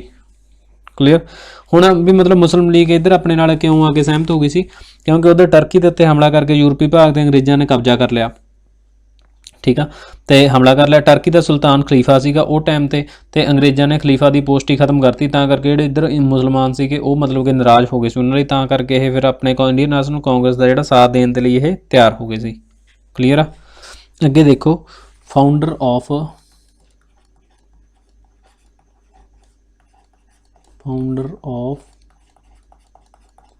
Calcutta, ਠੀਕ ਆ। ਤਾਂ ਮਤਲਬ ਇਹਦਾ ਫਾਊਂਡਰ ਆਫ ਕਲਕੱਤਾ ਦਾ ਕੌਣ ਆ? ਇਹਦਾ ਨਾਮ ਆ ਜੋਬ ਚਾਰਨੌਕ, ਠੀਕ ਆ। ਤਾਂ ਇਹੀ ਸੀ, ਇਹਨੂੰ ਮਤਲਬ ਕਿ ਇਬਰਾਹਿਮ ਨੇ ਦੀ ਮਨਜ਼ੂਰੀ ਦੇ ਨਾਲ ਇਹਨੇ ਫੈਕਟਰੀ ਲਾਈ ਸੀ ਸੂਤਾ ਨਦੀ ਦੇ ਵਿੱਚ, ਤੇ ਔਰ ਇਹ ਕਾਸਮ ਬਾਜ਼ਾਰ ਦਾ ਚੀਫ ਵੀ ਸੀਗਾ, ਠੀਕ ਆ। ਤਾਂ ਇਹਨਾਂ ਨੂੰ ਮਤਲਬ ਕਿ 1696 ਦੇ ਵਿੱਚ ਫੈਕਟਰੀ ਦੀ ਕਿਲਾਬੰਦੀ ਕਰਨ ਦਾ ਆਦੇਸ਼ ਸੀਗਾ ਜਿਹੜਾ ਮਿਲ ਗਿਆ ਸੀਗਾ, ਠੀਕ ਆ। ਤਾਂ ਹੁਣ ਦੇਖੋ 1696 ਦੇ ਵਿੱਚ, ਠੀਕ ਆ, ਮਤਲਬ 1696 ਦੇ ਵਿੱਚ ਕੀ ਹੋਇਆ? ਮੁਗਲ ਰਾਜਕੁਮਾਰ ਸੀਗਾ ਅਜੀਮੂ ਉਸਾਨ, ਠੀਕ ਆ, ਤੇ ਇਹ ਸੀਗਾ ਔਰੰਗਜ਼ੇਬ ਦਾ ਪੁੱਤਾ ਸੀ ਇਹ। ਤਾਂ ਇਹਨੇ ਅੰਗਰੇਜ਼ਾਂ ਨੂੰ 3 ਪਿੰਡ ਦਿੱਤੇ, ਸੂਤਾਨਤੀ, ਕਾਲੀਕਤਾ ਔਰ ਗੋਬਿੰਦਪੁਰ, ਠੀਕ ਆ। ਤਾਂ ਇਸ ਤੋਂ ਬਾਅਦ ਅਗਲੇ ਸਾਲ 1997-98 ਦੇ ਵਿੱਚ ਤਿੰਨਾਂ ਪਿੰਡਾਂ ਨੂੰ ਮਿਲਾ ਕੇ ਕਲਕੱਤਾ ਬਣਾ ਦਿੱਤਾ ਗਿਆ, ਠੀਕ ਆ। ਬ੍ਰਿਟਿਸ਼ ਨੇ ਕਲਕੱਤਾ ਬਣਾਤਾ। ਤਾਂ ਉੱਥੇ ਫਿਰ ਕਿਹੜਾ ਕਿਲ੍ਹਾ ਬਣਿਆ? ਇਹਨਾਂ ਨੇ ਫੋਰਟ ਵਿਲੀਅਮ ਬਣਾਇਆ। ਤਾਂ ਮਤਲਬ 80 ਸਾਲਾਂ ਦੇ ਵਿੱਚ ਅੰਗਰੇਜ਼ਾਂ ਨੇ 3 ਭਾਰਤੀ ਜਿਹੜੀਆਂ ਮਤਲਬ ਮੇਨ ਬੰਦਰਗਾਹਾਂ ਸੀਗੀਆਂ, ਜਿਵੇਂ ਕਿ ਮਦਰਾਸ ਹੋ ਗਈ, ਬੰਬੇ ਹੋ ਗਈ, ਕਲਕੱਤਾ ਹੋ ਗਈ, ਠੀਕ ਆ, ਜਿੱਥੇ ਮਤਲਬ ਕਿ ਸਮੁੰਦਰੀ ਜਹਾਜ਼ ਆਉਂਦੇ ਜਾਂਦੇ ਆ, ਤਾਂ ਉਹਨਾਂ ਦੇ ਉੱਤੇ ਇਹਨਾਂ ਨੇ ਕੀ ਕਰ ਲਿਆ? ਕਬਜ਼ਾ ਕਰ ਲਿਆ ਆਪਦਾ।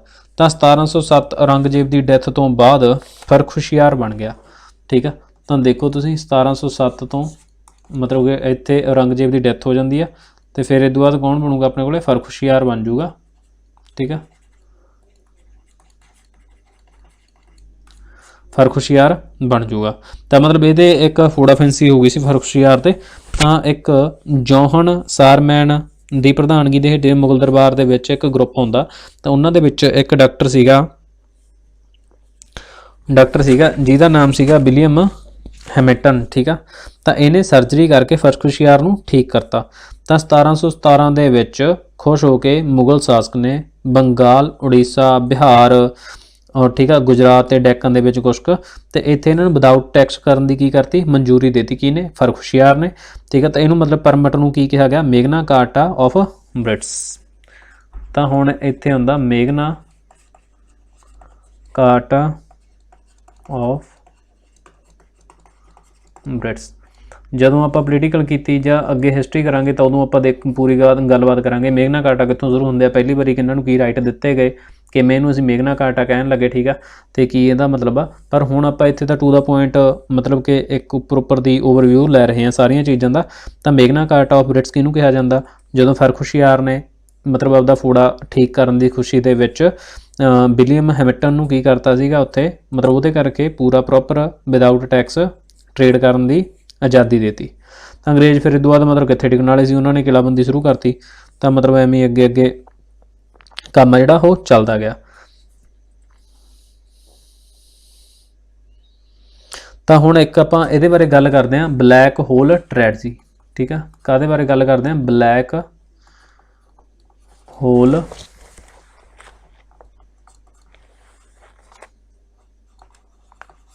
ट्रेजिडी, ठीक है। तो मतलब ये की सी, ये कित्थे हुई, कलकत्ते दे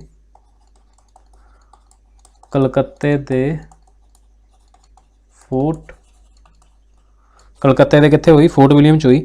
मतलब 146 जने इन्होंने बंद किए सीगे, पर उन्होंने विचों 23 जिंदा निकले अगले दिन जो खोलिया गया।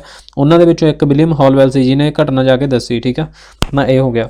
तो इस तो बाद देखो मतलब 1757 ਦੇ ਵਿੱਚ ਰੋਬਰਟ ਕਲਾਈਵ ਨੂੰ ਬੁਲਾਇਆ, ਇਹ ਫਸਟ ਗਵਰਨਰ ਆਫ ਬੰਗਾਲ। ਤਾਂ ਮਤਲਬ ਫਸਟ ਗਵਰਨਰ ਆਫ ਬੰਗਾਲ ਕਿਹੜਾ ਸੀ, ਰੋਬਰਟ ਕਲਾਈਵ। ਹੁਣ ਦੇਖੋ ਆਪਾਂ ਦੋ ਚਾਰ ਇੰਪੋਰਟੈਂਟ ਜਿਹੜੇ ਇੱਥੇ ਯੁੱਧ ਨੇ ਆਪਾਂ ਉਹਨਾਂ ਦੇ ਬਾਰੇ ਵੀ ਗੱਲ ਕਰਦੇ ਹਾਂ, ਠੀਕ ਆ। ਜਿਵੇਂ ਕਿ ਹੋ ਗਿਆ ਪਲਾਸੀ ਦਾ ਯੁੱਧ। ਤਾਂ ਹੁਣ ਪਲਾਸੀ ਦੇ ਯੁੱਧ ਦੀ ਗੱਲ ਕਰੀਏ, ਪਲਾਸੀ ਦਾ ਯੁੱਧ ਕਿੰਨੇ 'ਚ ਹੁੰਦਾ ਆਪਣੇ ਕੋਲ, 1757 ਦੇ ਵਿੱਚ। ਤੇ ਕਿੰਨਾ ਦੇ ਵਿਚਾਲੇ ਹੁੰਦਾ, ਇੱਕ ਪਾਸੇ ਸੀਗੇ ਬ੍ਰਿਟਿਸ਼, ਇੱਕ ਪਾਸੇ ਨਵਾਬ, ਠੀਕ ਹੈ। ਤੇ ਰੋਬਰਟ ਕਲਾਈਵ ਮਤਲਬ ਇਹਨਾਂ ਦੇ ਵੱਲੋਂ, ਇਹਦੇ ਵੱਲੋਂ ਕੌਣ ਸੀਗਾ, ਰੋਬਰਟ ਕਲਾਈਵ ਸੀਗਾ। ਇਹਨਾਂ ਦੇ ਵੱਲੋਂ ਕੌਣ ਸੀਗਾ, ਸਿਰਾਜੂ ਦੌਲਾ, ਠੀਕ ਹੈ। ਤੇ ਮਤਲਬ ਸਿਰਾਜੂ ਦੌਲਾ ਇਹਦੇ ਚੋਂ ਹਾਰ ਗਿਆ ਸੀ, ਕਿਉਂਕਿ ਇਹਦਾ ਸੈਨਾਪਤੀ ਸੀਗਾ ਜਿਹੜਾ ਮੀਰ ਜਾਫਰ, ਤੇ ਮੰਤਰੀ ਇੱਕ ਸੀਗਾ ਰਾਏ ਦੁਰਲਭ, ਉਹ ਧੋਖਾ ਦੇ ਕੇ ਕਲਾਈਵ ਦੇ ਨਾਲ ਰਲ ਕੇ, ਤਾਂ ਕਰਕੇ ਸਿਰਾਜੂ ਦੌਲਾ ਇਹਦੇ 'ਚ ਕੀ ਕਰ ਗਿਆ, ਹਾਰ ਗਿਆ, ठीक है। इस तो बाद मतलब कहते हैं भी अंग्रेज़ों की जी पावर सी वो मतलब कि थोड़ी तक काफ़ी इंप्रूव होने लगी। तो फिर इस तो बाद एक युद्ध लड़ते हैं 1764 के विच बक्सर का युद्ध, ठीक है। किहड़ा युद्ध, बक्सर की लड़ाई होंदी है। तो ये एक पासे 3 जने सीगे, ये मतलब कि 3+1 वाला काम सीगा।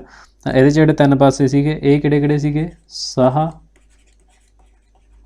आलम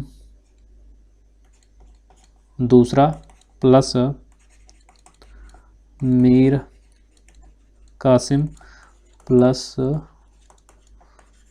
सिराजू दौला, ठीक है।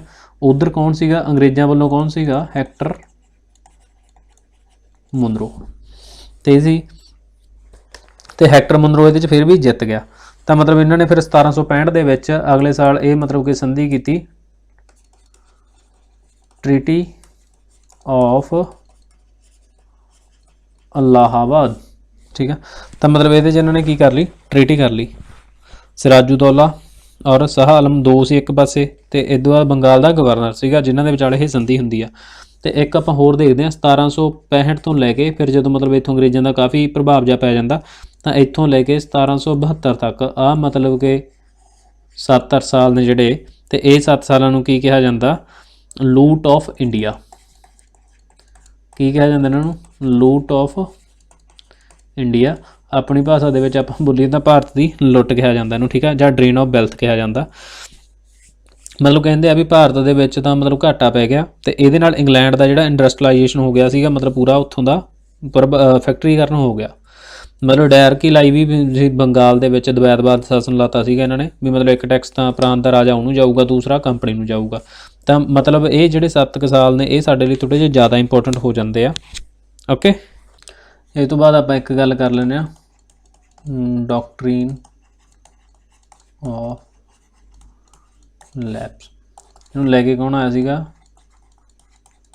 डलहौजी। हुण डलहौजी का टाइम पीरियड किन्ना गा साडे कोले, 1848 तो लैके 1856 तक आ। मतलब कहते हैं भी मतलब ये सारा एक तरह नाल नुकसान तो डलहौजी करके वग गया सीगा, पर इदू जो लॉर्ड कैनिंग आऊगा ये सारा बढ़ना उन्होंने पै जाना, मतलब फसलें बीज के जा चुकिया सी, ओके। मतलब इन्हें की लैके आंदी, डॉक्ट्रीन ऑफ लैप्स, यानी कि आप पंजाबी च अपने शब्दों के कह सकते हैं हड़प की नीति। तो यह कौन लैके आया, डलहौजी लैके आया। तो ये इन्होंने की किया, तो ये कहता भी जिहड़ा भी राजा गा, कोई राजे दे मतलब जो उन्होंने आपदा पुत्र नहीं रहा, तो गोद लए पुत्र नूं इहदे उन्हों का जिहड़ा राजा गा वो वारिस आ वो नहीं गिणिया जाना, वारिस नहीं बिदते। तां करके उहदी जिहड़ी जायदाद वो पूरी ये हड़प कर लैणगे, ठीक है। तो मतलब जिवें 1848 के विच इन्होंने सिख एंग्लो वॉर हुई जो दूसरी, तो वो महाराजा दलीप तो पंजाब हड़प लिया इन्होंने, ओके। बाकी इन्होंने जे तुहानूं इहदे पुछया जांदा भी मतलब कि किहड़ा इन्होंने सब तो पहलां किहड़ा हड़प्या, तो पहला हड़प्या सी S ते 17, ठीक है। सब तो पहलां यही 1848 च करता ही काम इहदा। तो फिर इस बाद जे पुछया जाए तो 2 आउंदे आ, जे तां तुहानूं ऑप्शनां दे विच हैगा गा अब्द, ठीक है, तो अब्द आऊगा, ठीक है। जे मतलब इन्होंने कराया सीगा जिहड़ा जमा लास्ट ते कराया सीगा वो कराया सी इन्होंने करौली, ਤੇ ਕਰੌਲੀ ਨੂੰ ਪਰ ਇਹਨਾਂ ਨੇ ਬਾਅਦ ਦੇ ਵਿੱਚ ਕੀ ਕਰਤਾ ਸੀਗਾ, ਛੱਡਤਾ ਸੀਗਾ, ਤਾਂ ਕਰਕੇ ਅਸੀਂ ਇਹਨੂੰ ਕਾਊਂਟ ਨਹੀਂ ਕਰਦੇ। ਤੇ 1857 ਦੇ ਵਿੱਚ ਅਸੀਂ ਕਿਹੜੇ ਨੂੰ ਕਾਊਂਟ ਕਰਦੇ ਹਾਂ, ਲਾਸਟ ਅਬਦ ਨੂੰ। ਠੀਕ ਆ, ਤਾਂ ਤੁਸੀਂ ਇਹ ਨਹੀਂ ਕਹਿਣਾ ਵੀ ਕਰੌਲੀ ਆ ਗਿਆ ਤਾਂ ਮਤਲਬ ਕੀ ਕਰੀਏ, ਵੀ ਅਬਦ ਤਾਂ ਆਪਸ਼ਨ 'ਚ ਹੀ ਹੈ ਨਹੀਂ ਸੀ ਤਾਂ ਤੁਸੀਂ ਕਰੌਲੀ ਲਾਉਣਾ। ਪਰ ਕਰੌਲੀ ਦੀ ਗੱਲ ਇਹ ਆ ਵੀ ਕਰੌਲੀ ਨੂੰ ਇਹਨਾਂ ਨੇ ਬਾਅਦ ਦੇ ਵਿੱਚ ਛੱਡਤਾ ਸੀਗਾ। ਤੇ ਵਿਵਾਦ ਵੀ ਸਭ ਤੋਂ ਜ਼ਿਆਦਾ ਇਹਨਾਂ ਦਾ ਅਬਦ 'ਚ ਹੀ ਹੋਇਆ ਸੀ, ਕਿਉਂਕਿ ਅਬਦ ਦੇ ਉਹਨਾਂ ਦੇ ਜਿਹੜੇ ਵਾਰਸ ਸੀਗੇ ਉਹ ਕਾਫੀ ਜ਼ਿਆਦਾ ਅੱਗੇ ਸੀਗੇ। ਚਲੋ ਹੁਣ ਆਪਾਂ ਇੱਕ ਗੱਲ ਕਰਦੇ ਹਾਂ ਮਾਊਂਟ ਬੇਟਨ ਪਲਾਨ। ਠੀਕ ਆ, ਤਾਂ ਮਾਊਂਟ ਬੇਟਨ ਪਲਾਨ ਦੀ ਗੱਲ ਕਰੀਏ ਤਾਂ ਮਤਲਬ ਇਹਦੇ ਪ੍ਰਪੋਜ਼ਲ ਦੇ ਵਿੱਚ ਕੀ ਸੀਗਾ ਵੀ ਭਾਰਤ ਨੂੰ 2 ਦੇਸ਼ਾਂ ਦੇ ਵਿੱਚ ਵੰਡ ਦਾਂਗੇ, ਭਾਰਤ ਤੇ ਪਾਕਿਸਤਾਨ। ਦੇਸੀ ਰਿਆਸਤਾਂ ਮਰਜ਼ੀ ਅਨੁਸਾਰ ਕਿਸੇ ਵੀ ਦੇਸ਼ 'ਚ ਜਾ ਸਕਦੀਆਂ ਨੇ, ਸੁਤੰਤਰ ਵੀ ਰਹਿ ਸਕਦੀਆਂ ਨੇ। ਜਦ ਤੱਕ ਦੋਵੇਂ ਦੇਸ਼ਾਂ ਦੇ ਸੰਵਿਧਾਨ ਨਹੀਂ ਬਣਦੇ ਤਾਂ ਦੋਵੇਂ ਦੇਸ਼ਾਂ ਦਾ ਪ੍ਰਸ਼ਾਸਨ ਜਿਹੜਾ ਗਵਰਨਮੈਂਟ ਆਫ ਇੰਡੀਆ ਐਕਟ 1935 ਦੇ ਨਾਲ ਹੀ ਚੱਲੂਗਾ। ਤੇ ਕਲੀਅਰ ਆ, ਮਤਲਬ ਕਿ ਜਿੰਨਾ ਚਿਰ ਨਵੇਂ ਸੰਵਿਧਾਨ ਨਹੀਂ ਬਣਦੇ ਤਾਂ ਗਵਰਨਮੈਂਟ ਆਫ ਇੰਡੀਆ ਐਕਟ ਆ ਜਿਹੜਾ ਕਿੰਨੇ ਦਾ 1935, ਦੋਨਾਂ ਦੇ ਵਿੱਚ ਉਹੀ ਰਹੂਗਾ। ਕੋਈ ਵੀ ਸਟੇਟ ਜਾਂ ਤਾਂ ਫਿਰ ਇੰਡੀਆ ਦੇ ਵਿੱਚ ਜਾਊਗੀ ਜਾਂ ਫਿਰ ਉਹ ਪਾਕਿਸਤਾਨ ਦੇ ਵਿੱਚ ਜਾਊਗੀ, ਜੇ ਨਹੀਂ ਵੀ ਜਾਣਾ ਤਾਂ ਫਿਰ ਉਹ ਇੰਡੀਪੈਂਡੈਂਟ ਰਹੂਗੀ। ਕਲੀਅਰ, ਤਾਂ ਇਹ ਸੀਗਾ ਆਪਣੇ ਕੋਲੇ ਮਾਊਂਟ ਬੇਟਨ ਪਲਾਨ। ਫਿਰ ਇਹ ਤੋਂ ਬਾਅਦ ਅਗਲਾ ਪਲਾਨ ਆਉਂਦਾ ਸਾਡੇ ਕੋਲੇ ਡਿੱਕੀ ਵਰਡ ਪਲਾਨ। ਠੀਕ ਆ, ਤਾਂ ਇਹਦੇ ਆ ਗਿਆ ਤਾਂ ਇਹਦੇ 'ਚ ਕੀ ਸੀਗਾ, ਡਿਵੀਜ਼ਨ ਆਫ ਦਾ ਕੌਂਸਟੀਟਿਊਐਂਟ ਅਸੈਂਬਲੀ, ਮਤਲਬ ਕਿ ਡਿਵੀਜ਼ਨ ਕਰਤੀ ਉਹਦੀ। ਤੇ ਜਾਣੀ ਕਿ ਕਿੰਨੇ ਮੈਂਬਰ ਸੀਗੇ, 399 ਮੈਂਬਰ ਸੀਗੇ, 299 ਭਾਰਤ 'ਚ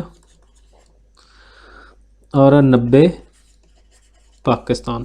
ਕਲੀਅਰ ਆ, ਠੀਕ ਆ। ਤਾਂ ਇਹਦੇ 'ਚ ਮਤਲਬ ਜਿਹੜੇ ਆਪਣੇ ਵਾਲੇ ਸੀ ਇਹਨਾਂ ਦਾ ਚੇਅਰਮੈਨ ਸੀਗੇ ਡਾਕਟਰ ਰਜਿੰਦਰ ਪ੍ਰਸਾਦ ਔਰ ਉਹਨਾਂ ਦੇ ਸੀ ਮੁਹੰਮਦ ਅਲੀ ਜਿੰਨਾ।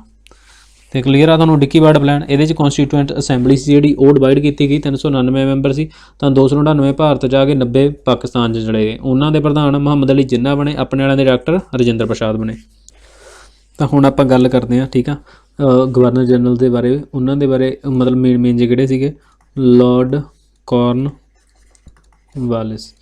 ਠੀਕ ਹੈ, ਇਹਨਾਂ ਦਾ ਟਾਈਮ ਪੀਰੀਅਡ 1786 ਤੋਂ ਲੈ ਕੇ 1793 ਤੱਕ ਸੀ। ਔਰ ਇਹਨਾਂ ਨੂੰ ICS ਮਤਲਬ ਇੰਡੀਅਨ ਸਿਵਲ ਸਰਵਿਸ ਦੇ ਕੀ ਕਿਹਾ ਜਾਂਦਾ, ਫਾਦਰ ਮੰਨਿਆ ਜਾਂਦਾ। ਠੀਕ ਹੈ, ਇੰਡੀਅਨ ਸਿਵਲ ਸਰਵਿਸ ਦੇ ਫਾਦਰ ਮੰਨਿਆ ਜਾਂਦਾ। ਠੀਕ ਹੈ, ਤਾਂ ਮਤਲਬ ਇਹਦੀ ਸਥਾਪਨਾ ਕਿੰਨੇ ਨੂੰ ਹੁੰਦੀ ਆ, 21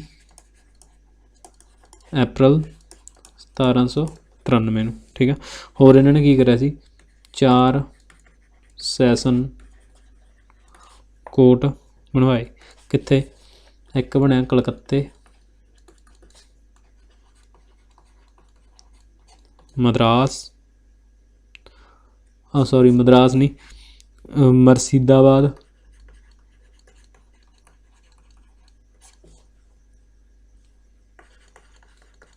ਪਟਨਾ, ਢਾਕਾ। ਠੀਕ ਆ, ਹੋਰ ਇਹਨਾਂ ਨੇ ਕੀ ਕਰਿਆ, 1793 ਜਦੋਂ ਇਹਨਾਂ ਦਾ ਮਤਲਬ ਜਾਣ ਦਾ ਟਾਈਮ ਸੀ ਤਾਂ ਇਹ ਕਾਹਦੀ ਸਥਾਪਨਾ ਕਰਕੇ, ਰਵੈਨਿਊ ਬੋਰਡ ਦੀ ਔਰ ਰਵੈਨਿਊ ਪੁਲਿਸ। ਠੀਕ ਆ, ਤਾਂ ਇਹ ਵੀ ਸਥਾਪਨਾ ਕੌਣ ਕਰਕੇ ਗਏ, ਲਾਰਡ ਕਾਰਨਵਾਲਿਸ। ਤਾਂ ਇੱਕ ਦੇਖੋ ਤੁਸੀਂ ਲਾਰਡ ਆਕਲੈਂਡ, ਅੱਗੇ ਲਿਖੋ ਲਾਰਡ ਆਕਲੈਂਡ।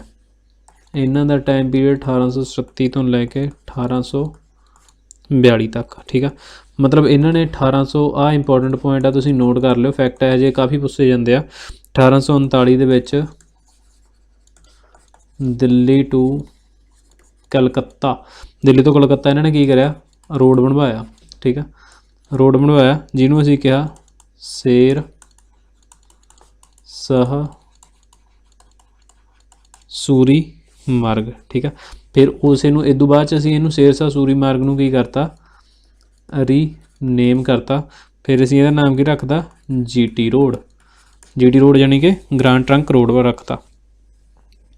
ਹੋਰ ਇਹਦੇ ਸਮੇਂ ਦੇ ਵਿੱਚ ਹੀ ਕੀ ਹੁੰਦਾ ਤਾਂ ਮਤਲਬ 1839 ਤੋਂ ਲੈ ਕੇ 42 ਦੇ ਤੱਕ ਫਸਟ ਐਂਗਲੋ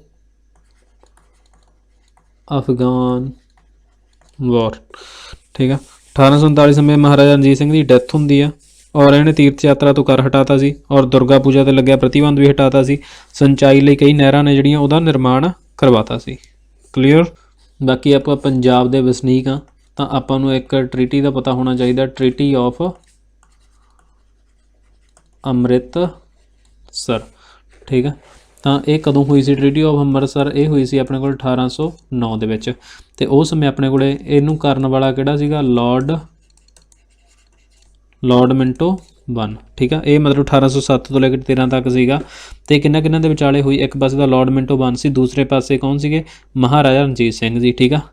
ਪਰ ਇਹ ਨਹੀਂ ਸੀ ਵੀ ਲਾਰਡ ਮਿੰਟੋ ਆਪ ਸਾਈਨ ਕਰਨ ਆਇਆ ਸੀ, ਤਾਂ ਲਾਰਡ ਮਿੰਟੋ ਵੱਲੋਂ ਉਹਦਾ ਪ੍ਰਤੀਨਿਧੀ ਆਇਆ ਸੀਗਾ ਚਾਰਲਸ ਮੈਟਕੌਫ। ਤਾਂ ਚਾਰਲਸ ਮੈਟਕੌਫ ਆਇਆ ਸੀ, ਉਹਨੇ ਸਾਈਨ ਕੀਤੇ ਸੀ। ਔਰ ਇੱਧਰੋਂ ਆਪਣੇ ਮਹਾਰਾਜਾ ਰਣਜੀਤ ਸਿੰਘ ਸੀਗੇ। ਤਾਂ ਇਹਨਾਂ ਨੇ ਕਿਹਾ ਵੀ ਮਹਾਰਾਜ ਦੀ ਪੂਰਬੀ ਸੀਮਾ ਸਤਲੁਜ ਤੱਕ ਹੀ ਸੀਮਿਤ ਰਹੂਗੀ, ਠੀਕ ਆ। ਅਤੇ ਇਹ ਲਾਰਡ ਮਿੰਟੋ ਵਨ ਦੇ ਬਾਰੇ ਪੁਆਇੰਟ ਸੀਗਾ। ਅਤੇ ਇਸ ਤੋਂ ਬਾਅਦ ਅੱਗੇ ਦੇਖੋ ਲਾਰਡ ਮਾਇਓ, ਠੀਕ ਆ। ਤਾਂ ਮਤਲਬ ਇਹਨਾਂ ਨੇ ਕਰੀਏ ਗੱਲ, ਇਹਨਾਂ ਨੇ ਐਗਰੀਕਲਚਰ ਡਿਪਾਰਟਮੈਂਟ ਦਾ ਇੱਕ ਮਾਸਟਰ ਡਿਪਾਰਟਮੈਂਟ ਸਥਾਪਿਤ ਕੀਤੇ, ਠੀਕ ਆ। ਮਾਇਓ ਕਾਲਜ ਅਜਮੇਰ ਦੇ ਵਿੱਚ ਬਣਵਾਇਆ 1872 ਦੇ ਵਿੱਚ, ਠੀਕ ਆ। ਜਿਹੜੀ ਪਹਿਲੀ ਵਾਰ ਸੈਂਸਸ ਹੋਈ ਸੀ, ਠੀਕ ਆ, ਭਾਰਤ ਦੇ ਵਿੱਚ, ਠੀਕ ਆ, ਉਹ ਲਾਰਡ ਮਾਇਓ ਦੇ ਸਮੇਂ ਹੋਈ ਸੀ, ਇਹ ਨਹੀਂ ਕਰਵਾਈ ਸੀ। ਅਤੇ ਇਹਨੂੰ ਅਫਗਾਨੀ ਨੇ ਹੱਤਿਆ ਕਰਤੀ ਸੀਗੀ ਸ਼ੇਰ ਅਲੀ ਅਫਰੀਦੀ ਨੇ ਪੋਰਟ ਬਲੇਅਰ 'ਚ, ਠੀਕ ਆ। ਮਤਲਬ ਇਹਦੀ ਹੱਤਿਆ ਕਿੱਥੇ ਕੀਤੀ ਗਈ ਸੀ? Port Blair. ਕਿਹਨੇ ਕੀਤੀ ਸੀ? ਕੋਈ ਅਫਗਾਨੀ ਸੀਗਾ ਜਿਨ੍ਹਾਂ ਨੇ ਇਹਨਾਂ ਦੀ ਹੱਤਿਆ ਕੀਤੀ, ਠੀਕ ਆ, ਸ਼ੇਰ ਅਲੀ ਅਫਰੀਦੀ, ਓਕੇ। ਔਰ ਜਿਹੜੇ ਸਮੇਂ ਆਪਣੇ ਕਾਂਗਰਸ ਦੀ ਸਥਾਪਨਾ ਹੁੰਦੀ ਆ,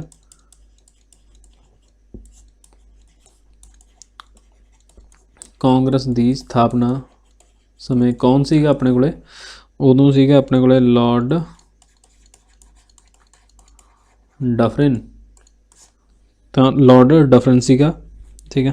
ਤਾਂ ਇਹਨਾਂ ਨੇ ਮਤਲਬ ਕਿ ਲਾਰਡ ਡਫਰਿਨ ਨੇ ਹੋਰ ਕੀ ਕਰਿਆ? ਇਲਾਹਾਬਾਦ ਯੂਨੀਵਰਸਿਟੀ ਦੀ ਸਥਾਪਨਾ ਵੀ ਇਹਨਾਂ ਨੇ ਕੀਤੀ ਆ। ਔਰਤਾਂ ਦੀ ਸੁਧਾਰਨ ਦੇ ਲਈ ਲੇਡੀ ਡਫਰਿਨ ਫੰਡ ਸ਼ੁਰੂ ਕੀਤਾ। ਤਾਂ ਮਤਲਬ ਇੰਪੋਰਟੈਂਟ ਜਿਹੀਆਂ ਚੀਜ਼ਾਂ ਆਪਾਂ ਦੇਖ ਰਹੇ ਹਾਂ।